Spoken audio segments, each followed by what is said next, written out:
सबको जन्म से कि खुदा की बहुत ही अच्छी उदाहरणें हैं बाइबल से, जो हम सीखने को मिलती है बहुत सारी बातें, जिससे ये साबित होता है कि खुदा हमारा ज़िंदा है और ज़िंदे ही काम करता है।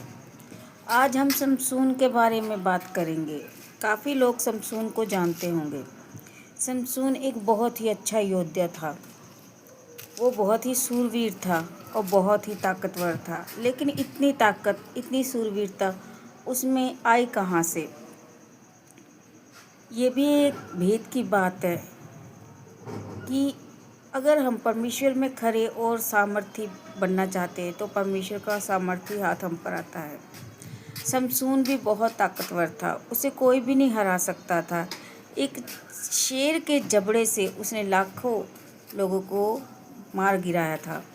यानी कि जब लड़ाई हो रही थी तो मतलब शेर का जबड़ा उसके हाथ में आ गया। जब उसको पकड़ने के लिए आते थे, जब उस पर चढ़ाई करते थे, उसके राज्य पर चढ़ाई करते थे, तो वो उसके हाथ में जो भी आता था उसी से उस सेना को मार गिराता था। इतना वो शूरवीर था। लेकिन उसमें एक बहुत बड़ी कमी थी।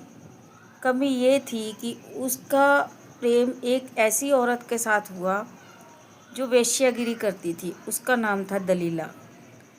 दलीला ने फिलिस्तियों के हाथ में उसे कर दिया। उन्होंने कहा कि उसका तू खोज कर कि इतनी ताकत, इतनी सामर्थ्य इसमें कहाँ से है और इतना जोरावर ये कहाँ से है। तो उसने कहा ठीक है, इसके बदले में मुझे क्या दोगे? उसने कहा हम तुम्हें बहुत सारा धन देंगे। तो उसने उनकी बात मान ली। उसने समसून से पूछा तुम में इतनी ताकत कहाँ से है?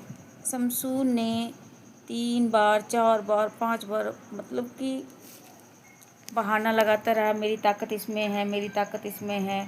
और जब भी वो आते थे तो उनको कहती थी आ जाओ, अभी ये कमज़ोर हो गया है, इस पर चढ़ाई कर दो। लेकिन तब भी वो अपनी मतलब कि शूरवीरता के कारण उन पर प्रबल होता था और अपनी जय पाता था अपने दुश्मनों पर।